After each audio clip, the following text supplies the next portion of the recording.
Bonjour à tous et bienvenue de nouveau. Nous sommes rejoints aujourd'hui par Scott Ritter, ancien officier du renseignement des marines américains et inspecteur en armement pour l'ONU.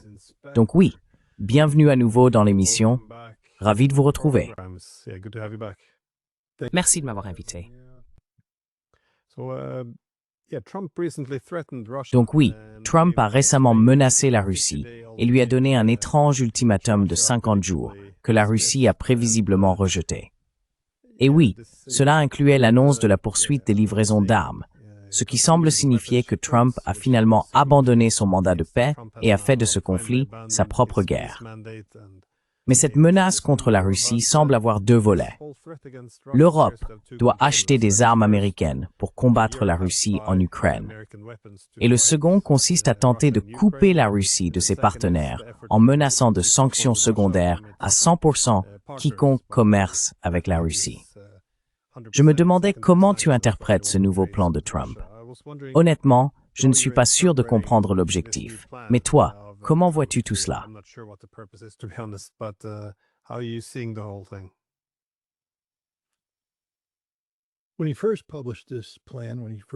Lorsqu'il a d'abord publié ce plan, lorsqu'il en a d'abord parlé, j'ai été stupéfait parce qu'il n'y a jamais eu de plan plus voué à l'échec que celui-ci. Il n'a aucune base, il n'a aucune chance, il n'est pas viable. Et ce n'est pas quelque chose qui sert, par exemple, de fondation sur laquelle on pourrait ensuite construire. Il échouera dès le départ. Il échoue dès le départ. Commençons par les livraisons d'armes. Quelles armes sont livrées? Je veux dire, le président a parlé de 17 batteries patriotes, un effectif complet selon le président. Je ne pense pas qu'il y ait 17 batteries. Je ne pense pas qu'il y en ait 5. Je serais surpris si l'on pouvait en trouver 2 à expédier en ce moment.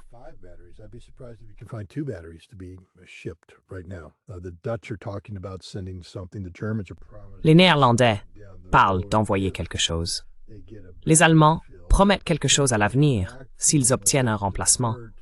Mais ils ne peuvent pas en obtenir un, à moins que, par exemple, vous ne détourniez des commandes de patriotes suisses. Mais les commandes de patriotes suisses n'étaient pas prévues pour être livrées avant 2026 ou 2027.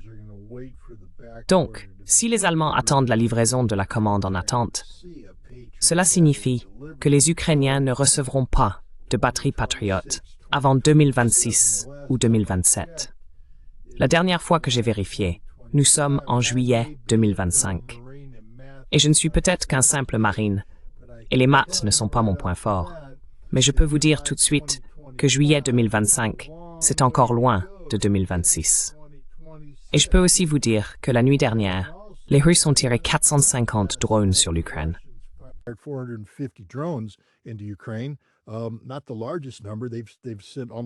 Ce n'est pas le plus grand nombre. Ils en ont envoyé presque 2 fois plus certaines nuits. Et ils augmentent la production, selon les journaux italiens qui ont visité l'usine de production au Tatarstan. 1000 drones par jour sont produits. Si vous produisez 1000 drones par jour, cela signifie que vous vous préparez à en lancer 1000 par jour. Et vous savez, je regarde ça en me demandant, mais qu'est-ce que Donald Trump avait fumé quand il a dit ça? Et le fait est que cela n'a aucun sens. C'est une politique vouée à l'échec. Maintenant, regardez l'aspect économique de la chose.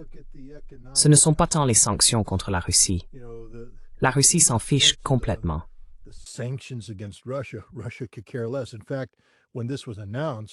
En fait, lorsque cela a été annoncé, la bourse russe a apparemment augmenté de 2,7%, car les Russes prospèrent sous les sanctions. Voilà.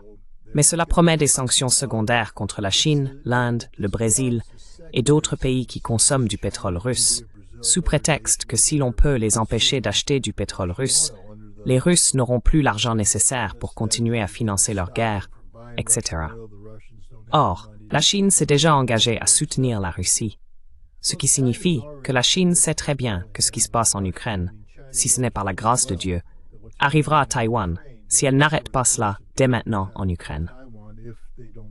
Donc ce conflit est aussi un conflit chinois.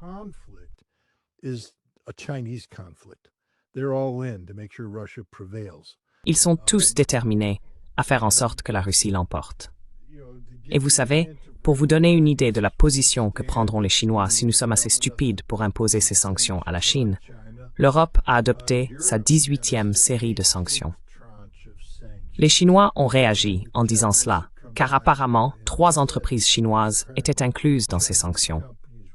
Les Chinois ont dit « Si vous voulez vraiment vous suicider, allez-y. » Mais nous riposterons, et nous riposterons durement. Nous allons vous mettre KO. Réfléchissez à ce que vous faites. Et l'Europe le fera, parce qu'elle n'a pas le choix. Elle n'a aucune carte en main ici.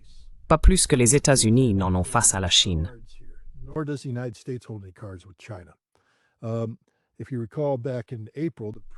Si vous vous souvenez, en avril dernier, le président a imposé des sanctions à la Chine. Je ne me rappelle plus du chiffre, du pourcentage, peu importe, car ça n'a jamais eu lieu. Il a dû immédiatement faire marche arrière et prolonger les sanctions de 90 jours. Maintenant, elles sont prolongées jusqu'en août, je suppose. Elles n'ont jamais été appliquées. Les Chinois ont réagi en coupant toutes les livraisons de terres rares et de matériaux magnétiques aux États-Unis, détruisant ainsi la base de l'industrie automobile américaine, car on ne peut pas produire de voitures sans accès à ces minéraux. Nous n'avons aucune source alternative.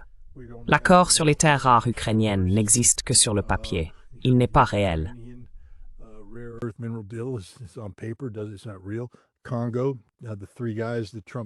Congo, les 3 types que Trump a envoyés pour négocier avec les dirigeants congolais ont fini par fuir pour sauver leur peau. Où peut-on en trouver d'autres? Le Myanmar, je suppose, mais tout ça part en Chine. Où peut-on encore se procurer des terres rares? J'imagine qu'on est coincé. L'Afghanistan? Les Chinois ont raflé ça aussi. Donc vous voyez, les Chinois nous tiennent. Et si nous imposons ces sanctions, cette erreur qui a été commise, à savoir la destruction de l'industrie automobile américaine, a seulement été corrigée récemment, je crois, en juin, quand ils ont enfin négocié une sorte d'accord. Les Chinois pourraient tout simplement couper le robinet. Ils n'ont pas besoin de nous. Ils couperont le robinet et nous nous effondrerons. La Chine ne va pas jouer à ce jeu.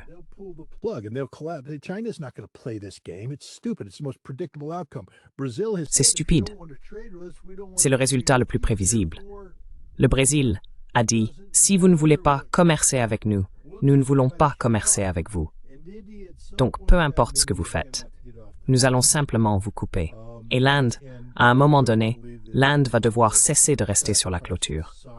Et je ne crois pas que l'Inde sacrifiera sa souveraineté pour l'imprévisibilité insensée de l'administration Trump, alors qu'elle fait partie des BRICS, de l'Organisation de coopération de Shanghai, du G20, et vous savez, c'est la direction de leur avenir économique.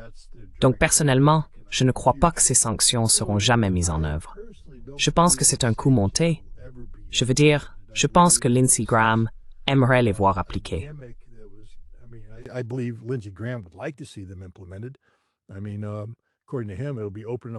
Je veux dire, selon lui, ça reviendrait à ouvrir une boîte de coups durs contre Poutine. Il a regardé un peu trop d'extraits de Waterboy. Mais Lindsey Graham est tellement hors-jeu, tellement insignifiant, un vrai fantôme politique. Il ne fait que servir de couverture politique, tu vois, parce que maintenant c'est le Sénat qui demande ces sanctions. Trump a accepté, mais il a attendu 50 jours. Alors, qu'attend Trump? Parce que je ne crois pas que ces livraisons d'armes auront le moindre impact, et les sanctions non plus. Je pense que la clé de tout ça se trouve dans le dernier article Substack de Seymour Hersh, où il affirme que l'administration Trump agit activement pour faire évincer Volodymyr Zelensky du pouvoir.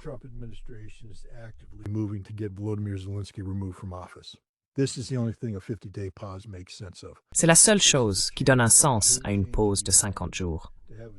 C'est une opportunité pour un changement de régime en Ukraine, pour que Zelensky soit remplacé par quelqu'un d'autre. Tsai pense que ce sera Zaluzhny, l'ancien commandant. Je ne pense pas que Zaluzhny soit un candidat qualifié. Je pense que s'il est choisi, il ne sera qu'un candidat très temporaire, car les Russes ne l'accepteront pas. C'est un homme qui a pris un selfie avec une photo de Stepan Bandera en arrière-plan, posant à côté d'un nazi d'Azov. Donc, non. Je pense que la direction que nous prenons maintenant est l'élimination du gouvernement Zelensky et la mise en place d'élections en Ukraine qui viseront à produire un gouvernement favorable aux exigences russes.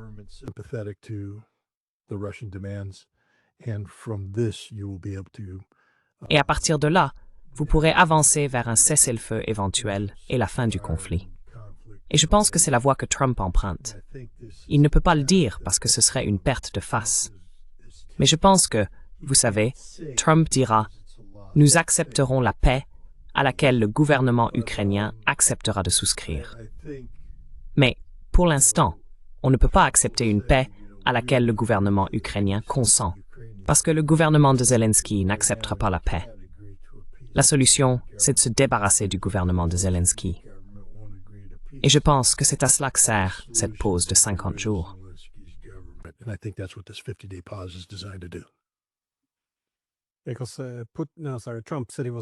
Parce que Trump a dit qu'il était déçu par Poutine, parce que ce dernier ne voulait pas conclure d'accord. Mais il n'est pas clair de quel accord il parle, car au début de son mandat, il semblait reconnaître que la paix nécessiterait le rétablissement de la neutralité en Ukraine, ainsi que certaines concessions territoriales, comme le diraient les Russes, pour prendre en compte les changements de la réalité sur le terrain. Mais Trump a évoqué un cessez-le-feu.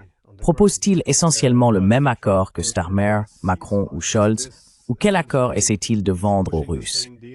S'agit-il simplement d'un cessez-le-feu inconditionnel?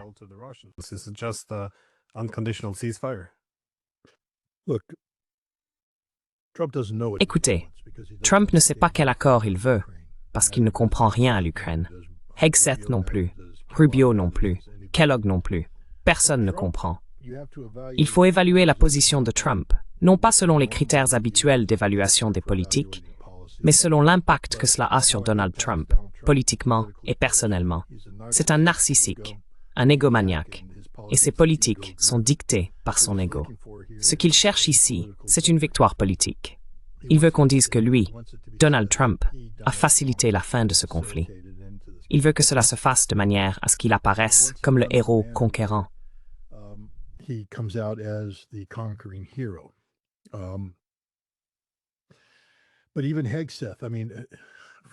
Mais même Hegseth, je veux dire, depuis le début, et je crois que toi et moi avons déjà eu cette conversation, des concessions territoriales faites au nom de la Russie. Eh bien, attends une minute. Il n'y a aucune concession à accorder à la Russie. La Russie possède le territoire en question. Qui sont les États-Unis pour concéder quoi que ce soit à la Russie? La Russie l'a pris par la force, et elle continuera à le prendre par la force. La Russie ne cherche pas de concession. La Russie possède ce territoire. Il appartient à la Russie, et la Russie tuera chaque Ukrainien qui décidera de rester sur ce territoire. Et les États-Unis et l'Europe ne peuvent pas l'en empêcher. C'est ce que Pete Hegseth ne comprend pas.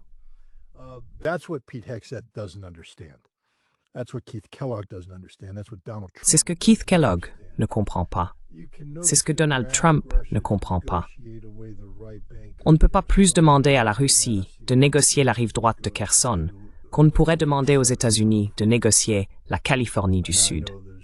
Et je sais qu'il y a certains républicains modernes qui seraient très heureux si la Californie du Sud était négociée.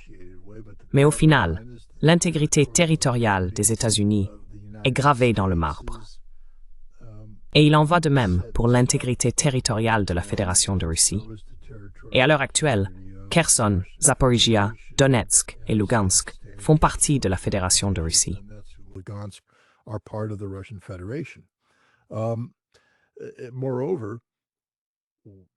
De plus, Hegseth doit comprendre que ce sont les États-Unis qui ont déclenché cette guerre, pas la Russie. En effet, c'est le premier mandat de l'administration Trump qui a créé les conditions de ce conflit actuel, ainsi que les efforts de l'administration Trump pour armer l'armée ukrainienne. Si vous vous souvenez, en 2015, nous avons commencé à former des soldats ukrainiens dans des bases de l'ouest de l'Ukraine. En 2016 ou 2017, sous l'administration Trump, nous parlions de former 500 Ukrainiens tous les 55 jours pour les envoyer à l'est tuer des Russes dans le Donbass. C'était notre objectif en faisant cela. Et c'était sous Trump. Donc en réalité, c'est nous qui avons provoqué cette guerre. C'est nous qui avons créé cette guerre. ce ne sera pas à nous de dicter l'issue. Je veux dire, pourquoi les Russes nous écouteraient-ils?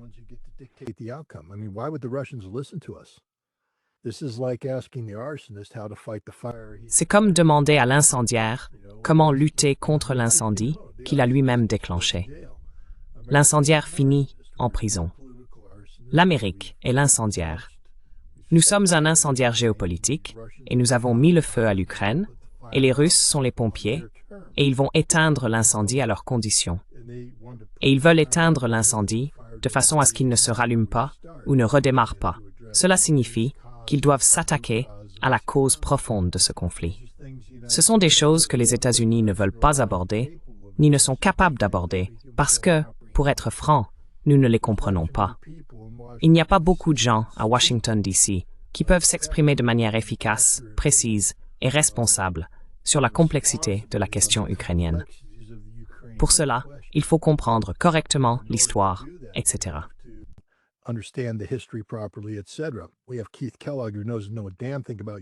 Nous avons Keith Kellogg, qui ne connaît rien de l'Ukraine, à part ce que les nationalistes ukrainiens de l'Ouest lui ont raconté. Nous avons Marco Rubio, qui colore simplement chacune de ses pensées par « Je déteste la Russie ». Et nous avons Pete Hegseth, qui, sans vouloir manquer de respect, mais il est plus bête qu'une boîte de briques, surtout en ce qui concerne la Russie. Alors, vous savez, qui conseille notre président? Mon président, pas le vôtre. Mon président, notre président. Quand on parle du monde pris en otage par la position la plus puissante du monde, la présidence américaine. Vous savez, malheureusement pour l'Ukraine, pour l'Europe, pour le monde, à cause de l'incompétence des États-Unis, je pense que vous allez voir ce conflit continuer jusqu'à ce que la Russie détruise physiquement l'Ukraine et que l'Europe se détruise physiquement elle-même.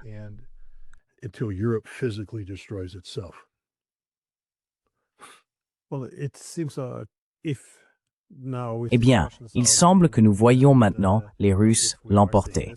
Et si nous constatons cela, cela signifie que puisque la Russie considère cela comme une menace existentielle, ils ne seront pas en mesure de faire des compromis sur les questions clés. Donc, un problème majeur a été, je pense, le refus de Zelensky de faire des concessions significatives. Pour cette raison, les Russes sont arrivés à la conclusion, je pense depuis longtemps, qu'il ne serait pas possible d'obtenir un accord de paix tant que Zelensky serait au pouvoir.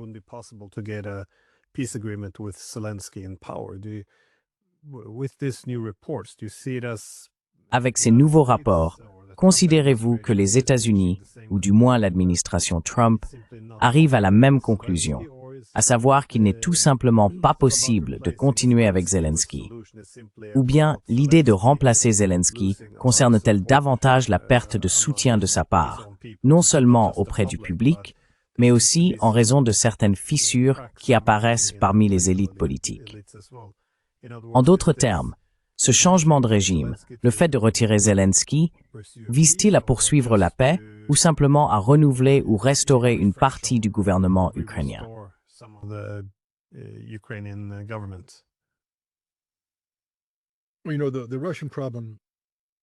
Eh bien, vous savez, le problème russe va plus loin que Zelensky. Ce qu'ils disent, c'est que toute solution, tout accord, doit être signé par une autorité légitime. Et Zelensky n'est pas cette autorité légitime. Donc, le seul problème que pose Zelensky, c'est sa suppression. Une fois qu'il est éliminé, on peut le remplacer par une autorité légitime. Mais cette autorité légitime, tout ce qu'elle pourra faire, c'est signer un accord dicté par la Russie. L'autorité légitime n'aura pas, si vous retirez Zelensky et le remplacez par quelqu'un d'autre, cette personne ne pourra pas arriver et dire « Eh bien, je ne m'appelle pas Zelensky, donc vous devez nous accorder ceci, cela et autre chose. »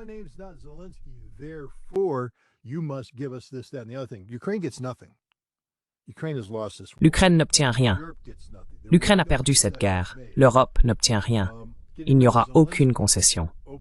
Écarter Zelensky ouvre la voie à la création d'un gouvernement capable d'accepter légalement les conditions de reddition dictées par la Russie. C'est tout. Et pour cette raison, je ne prête pas trop attention à l'effondrement de la gouvernance ukrainienne, dans l'optique de dire « Oh, cela montre de la dissidence, des gens qui se libèrent, qui veulent ceci, qui veulent la paix. » Personne au sein du gouvernement ukrainien ne veut la paix. Ils veulent la poursuite de la corruption qui leur a permis d'acheter des voitures de sport, des villas, etc., et de transférer des ressources à l'étranger.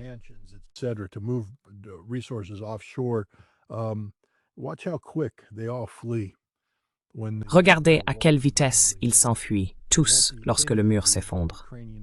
Aucun responsable ukrainien actuellement sur place ne restera pour affronter les conséquences. Ils seront partis. Et c'est cette résistance que vous voyez à cause de Zelensky en ce moment.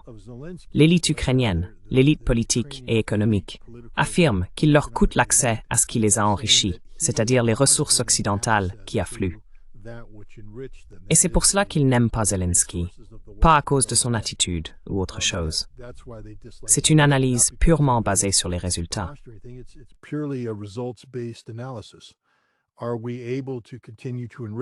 Sommes-nous capables de continuer à nous enrichir grâce au financement obtenu? Zelensky est-il capable de sortir, de secouer la boîte à dons et de faire en sorte que les gens y mettent de l'argent que nous pourrons ensuite détourner pour nous enrichir? Ou bien l'argent commence-t-il à manquer? Par conséquent, il nous faudrait quelqu'un de nouveau, un Zaloujny, pour prendre la relève. De leur point de vue, Zaloujny serait le chouchou de l'Occident et l'argent affluerait, car l'Occident dirait « Oh mon Dieu, Zaloujny, c'est l'homme de la situation ». Mais les Russes s'en moquent. Ils ne vont pas dire « Eh bien, puisque l'Occident aime maintenant Zaloujny, nous devons céder ». Les Russes continueront simplement la guerre jusqu'à ce que Zaloujny parte à son tour.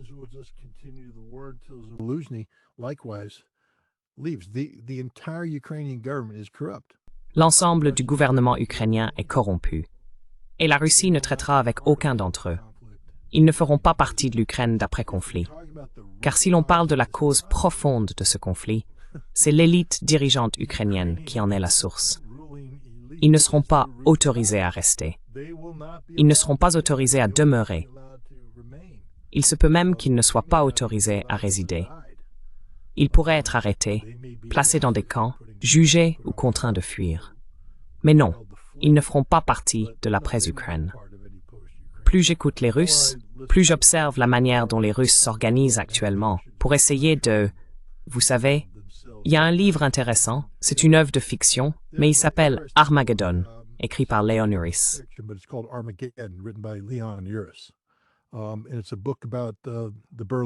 Et c'est un livre sur la crise de Berlin à la fin de la Seconde Guerre mondiale.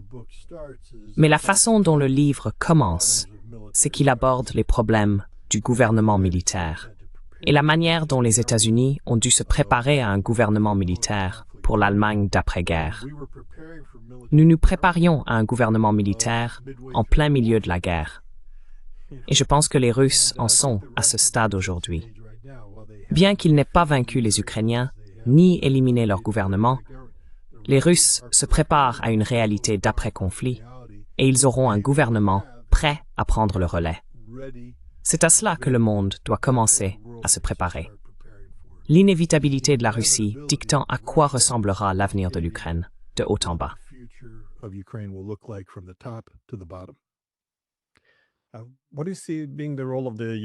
Quel rôle voyez-vous pour les Européens dans tout cela?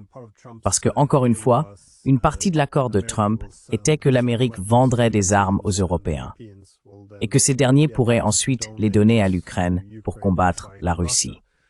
Mais les Européens semblent quelque peu divisés. Les Italiens, et je pense aussi les Français, sont trop intéressés à dépenser de l'argent qu'ils n'ont pas vraiment. Je veux dire, ils sont tous deux pratiquement en faillite pour des armes. Mais l'Allemagne et le Royaume-Uni semblent encore assez enthousiastes à l'idée de la guerre.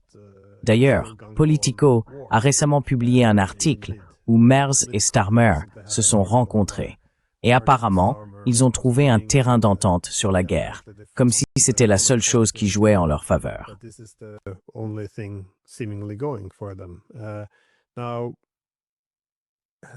En réalité, la position des Britanniques n'est pas vraiment surprenante. Ils ont toujours tendance à se présenter comme la force la plus anti-russe. Je pense en partie pour s'affirmer comme un partenaire majeur et fiable des États-Unis en Europe. Mais pour les Allemands, c'est quelque chose de très différent de ce que nous avons vu il y a seulement quelques années. Pensez-vous qu'ils iraient plus loin si, à présent, ils voyaient l'Ukraine commencer à s'effondrer? Dépenseraient-ils de l'argent qu'ils n'ont pas pour des armes que l'Amérique ne possède pas, ou iraient-ils jusqu'à entrer eux-mêmes en guerre?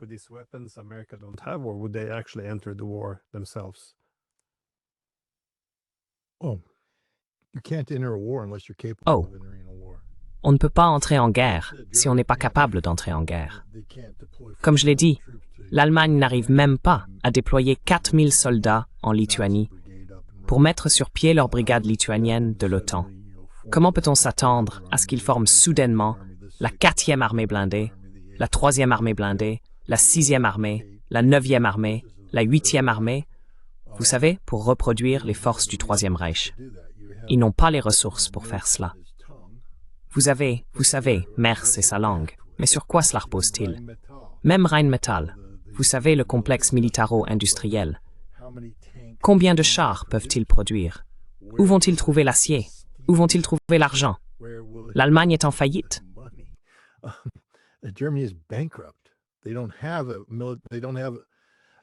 Ils n'ont pas d'armée. Audi vient juste, je veux dire, c'est une vidéo fascinante, mais ils ne vendent pas de voitures. Donc ils ont dû détruire des voitures qu'ils avaient produites parce qu'ils ne pouvaient pas les vendre.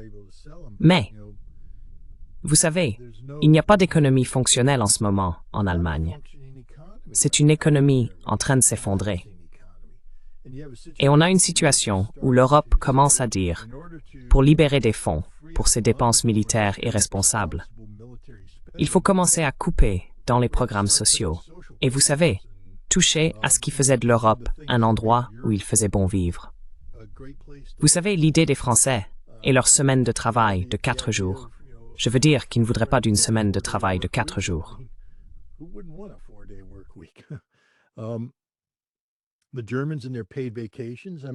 Les Allemands et leurs congés payés, je veux dire, ils faisaient l'envie du monde entier. Maintenant, tout cela disparaît. Les soins de santé disparaissent. L'éducation, tout disparaît. L'Europe s'effondre vers le statut de pays du tiers-monde à cause de la folie de ces va-t-en-guerre qui essayent de réécrire l'histoire. Je veux dire, si j'entends encore une fois Merz dire « Nous ne referons pas la même erreur », eh bien, quelle erreur as-tu commise, Merz? Parce qu'il parle de « Cette fois, nous allons bien faire les choses ». Bien faire quoi? Envahir la Russie de la bonne manière. Tu ne referas pas la même erreur. Cela signifie que tu veux refaire quelque chose que tu as déjà fait. Et l'implication, c'est que tu veux en gros répéter ce qui s'est passé pendant la Seconde Guerre mondiale.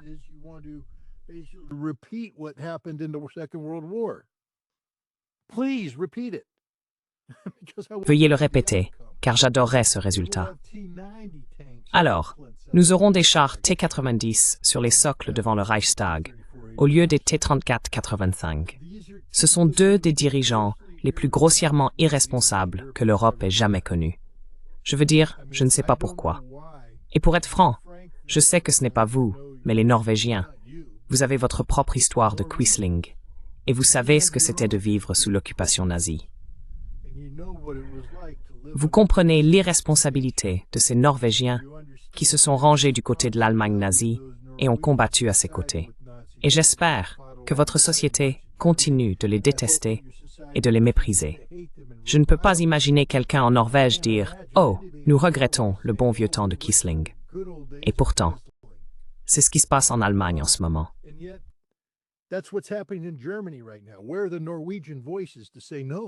Où sont les voix norvégiennes pour dire non? Non. Où sont les voix européennes? Où sont les voix néerlandaises? Où sont les voix belges? Où sont les voix françaises? Où est toute l'Europe qui a été occupée par le Troisième Reich? Pourquoi croit-il qu'une Allemagne expansionniste se contenterait de tourner ses yeux vers l'Est? Où sont les Polonais? Parce que pour aller en Russie, il faut passer par la Pologne. Et pourtant, c'est de cela que parle Merz. Il en parle littéralement. Comment convaincre ces tankistes allemands qui disent vouloir tirer pour tuer des Russes? Non, vous ne le ferez pas, les gars. Les Russes vous tueront. Ils l'ont déjà fait. Je ne comprends pas pourquoi les Allemands ont oublié cela. Et la Bundeswehr n'est pas la Wehrmacht.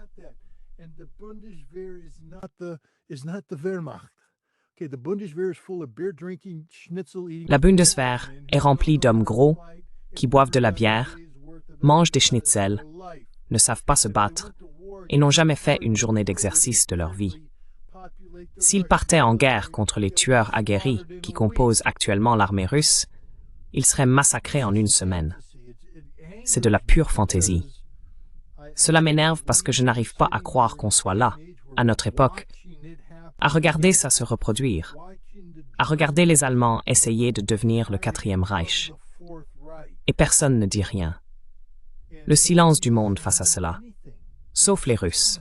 Mais apparemment, les Russes n'ont pas le droit de dire quoi que ce soit parce qu'ils sont mauvais et diaboliques.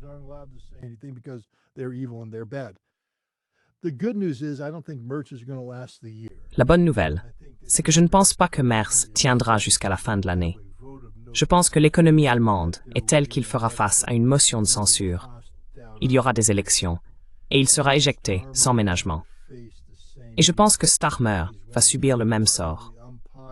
C'est l'un des dirigeants les plus impopulaires d'Angleterre.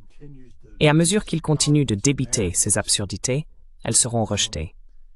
Et l'autre bonne nouvelle, c'est que, même si l'effondrement économique de l'Europe est tragique pour les peuples européens, cela pourrait être bénéfique pour le reste du monde.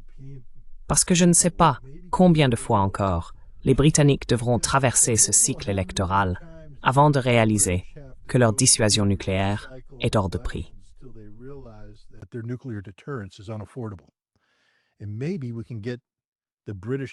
Et peut-être pourrions-nous régler la question de la dissuasion nucléaire britannique, où ils se démobiliseraient d'eux-mêmes parce qu'ils ne peuvent pas se permettre leurs nouveaux sous-marins et leurs missiles Trident et tout cela. Et regardez les Français avec leur effondrement économique. Ne serait-il pas agréable que les Français en viennent également à la conclusion qu'ils ne peuvent pas se permettre ces sous-marins?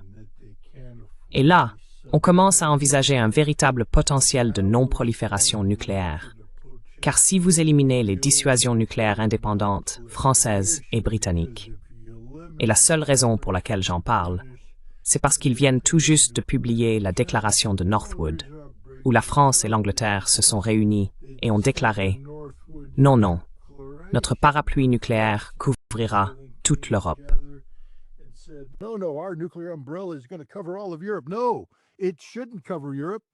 Non, cela ne devrait pas couvrir l'Europe parce que vous n'êtes pas assez responsable. Vous deux, imbéciles, parlez d'envoyer des forces conventionnelles en Ukraine pour combattre les Russes et déclencher une guerre qui mènera inévitablement à un échange nucléaire. On ne peut pas faire confiance à la Grande-Bretagne et à la France avec des armes nucléaires.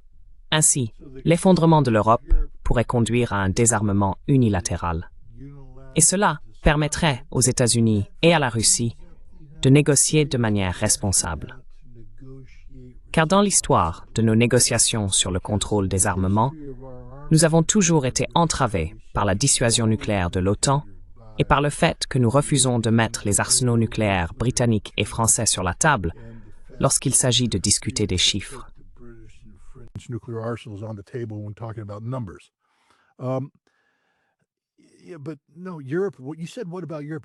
Mais non, l'Europe, tu as dit, et l'Europe. Ta question était, et l'Europe. L'Europe n'a pas d'importance. L'Europe ne compte pas. L'Europe, c'est rien. Un immense coup d'épée dans l'eau. L'Europe va pourrir. L'Europe s'effondre. L'Europe va traverser des bouleversements politiques. Et tu sais, les Russes vont rester là et dire « Nous ne voulions pas ça. La Russie ne veut pas ça. Pourquoi la Russie voudrait-elle de l'instabilité à ses frontières occidentales? Ce que la Russie voulait, c'était la stabilité.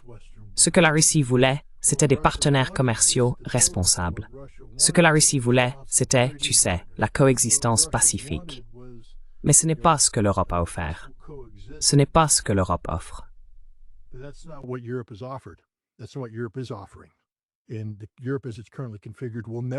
Et l'Europe, telle qu'elle est actuellement configurée, n'offrira jamais cela. Car l'Europe, dans sa configuration actuelle, ne peut survivre qu'en créant le spectre d'une menace russe qui n'existe pas. Nous venons d'avoir le nouveau commandant des forces européennes, le général Christopher Donahue, lors d'une conférence sur la guerre terrestre à Wiesbaden, qui a évoqué la rapidité avec laquelle les forces de l'OTAN pourraient prendre le contrôle de Kaliningrad. Les forces de l'OTAN n'avanceront pas d'1 kilomètre dans Kaliningrad avant que des armes nucléaires n'explosent partout sur le territoire de l'OTAN. Ce qu'ils ne semblent pas comprendre, c'est que Kaliningrad n'existe pas isolément. Elle est intégrée dans la défense de la Fédération de Russie.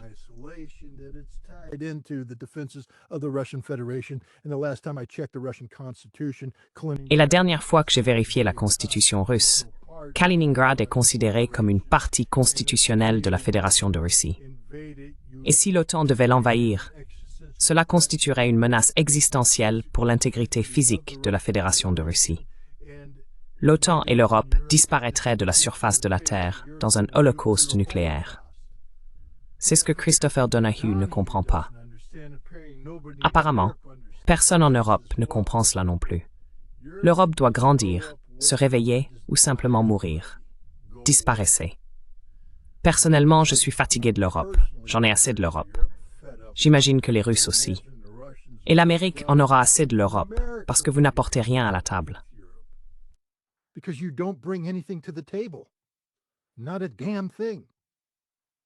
Pas une foutue chose.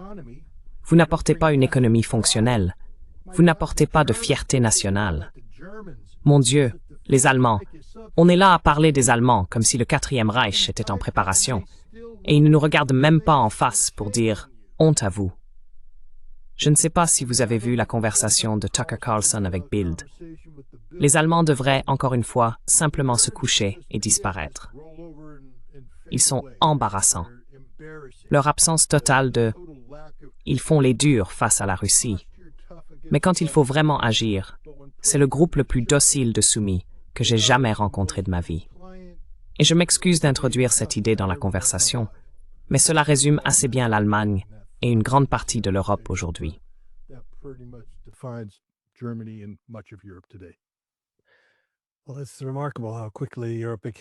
Eh bien, c'est remarquable à quel point l'Europe est rapidement devenue si insignifiante sur les plans politiques, économiques et militaires. Et je pense que c'est une grande crainte en Europe, que l'Amérique parte et qu'il n'y ait plus. Oui, alors la pertinence de l'Europe disparaîtra avec elle. Et quand tu viens de parler, j'ai pensé à J.D. Vance quand il a dit aux Européens « Nous n'avons pas besoin de vassaux, nous avons besoin d'alliés ». C'est un peu triste quand tes maîtres à Washington doivent te dire d'arrêter d'être des vassaux, mais c'est un triste déclin. Ma principale préoccupation, c'est que, tout au long de ces dernières années, on pouvait voir que la division militaire de l'Europe mènerait à l'insignifiance, que cela conduirait à un déclin économique.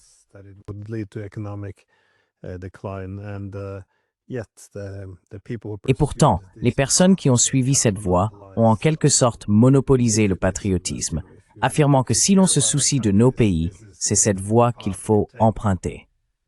Et oui, comme je l'ai dit, regardez maintenant l'Allemagne à nouveau, avec une économie en difficulté.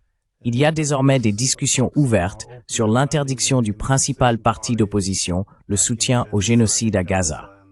Et la seule politique étrangère semble désormais être la guerre contre la Russie, ce qui, comme vous l'avez souligné, ne serait probablement pas bien accueilli par les autres Européens si cette armée allemande parvenait un jour à se relever.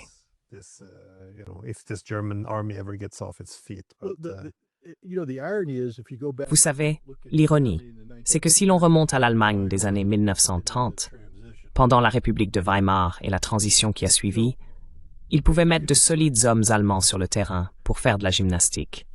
Et quand on les regardait, on se disait « voilà du sang militaire. Ces garçons sont en forme. » Combien d'Allemands aujourd'hui portent le drapeau de leur pays sur l'épaule avec fierté? Combien d'Allemands courent en disant « je suis allemand, ce drapeau est mon symbole national, je mourrai pour ce drapeau ». Ou bien, les Allemands ont-ils adhéré à cette décadence européenne où ils font partie d'une grande continuité européenne et ont honte de se définir comme Allemands? Et je pense que c'est un problème pour beaucoup de pays européens aujourd'hui. Ils ont adhéré à cette histoire d'Union européenne qui ne représente rien et ils ont oublié qui ils sont.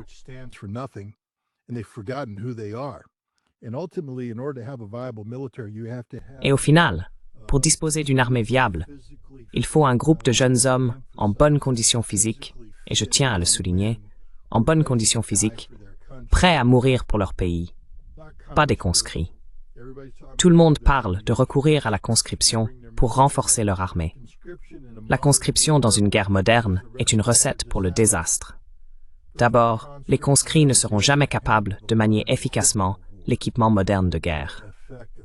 Ensuite, leur motivation, ils sont conscrits. Cela signifie qu'ils n'ont pas voulu rejoindre l'armée au départ. Et l'Europe n'a pas cela. C'est pourquoi les armées rétrécissent. Personne ne veut s'engager. Et il est coûteux d'avoir une armée entièrement composée de volontaires. C'est l'une des raisons pour lesquelles j'ai arrêté de m'inquiéter pour l'Allemagne il y a longtemps.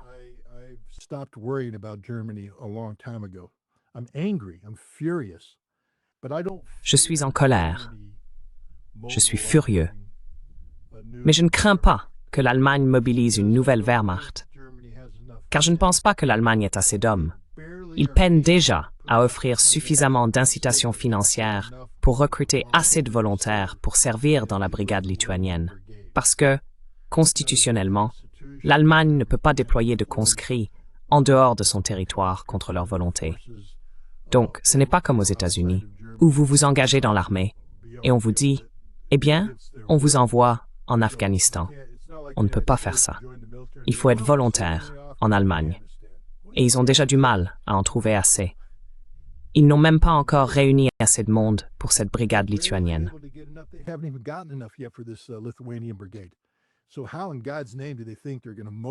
Alors, comment, au nom de Dieu, pense-t-il motiver 500 000 jeunes Allemands à rejoindre l'armée?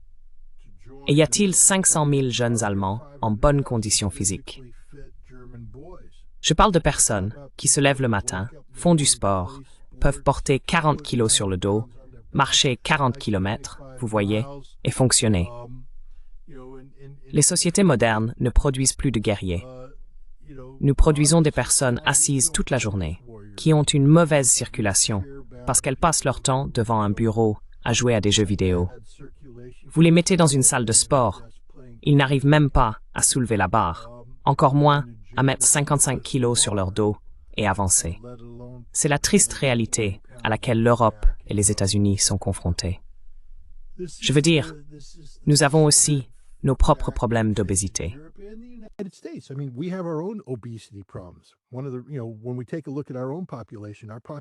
Lorsque nous examinons notre propre population, elle n'est actuellement pas capable de produire un nombre suffisant de guerriers.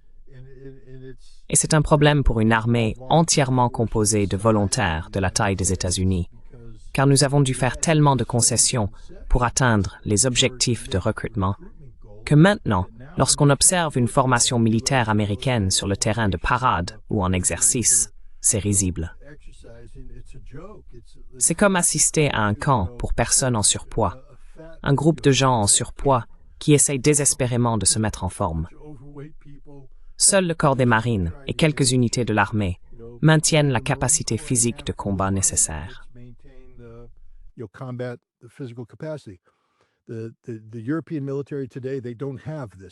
Les armées européennes aujourd'hui n'ont pas cette condition physique, cette capacité. La guerre ne se résume pas à la technologie. La guerre, au bout du compte, et nous le voyons en Ukraine, repose sur des hommes aguerris sur le terrain, prêts à manger de la boue, à respirer la poudre et à enfoncer une baïonnette dans la gorge de l'ennemi. Et à moins d'être capable d'évoluer dans cet environnement, on perdra la prochaine guerre. Et l'Europe, actuellement, elle n'en est pas capable. Collectivement, les armées européennes ne sont absolument pas préparées à mener un conflit de haute intensité comme celui qui se déroule aujourd'hui en Ukraine.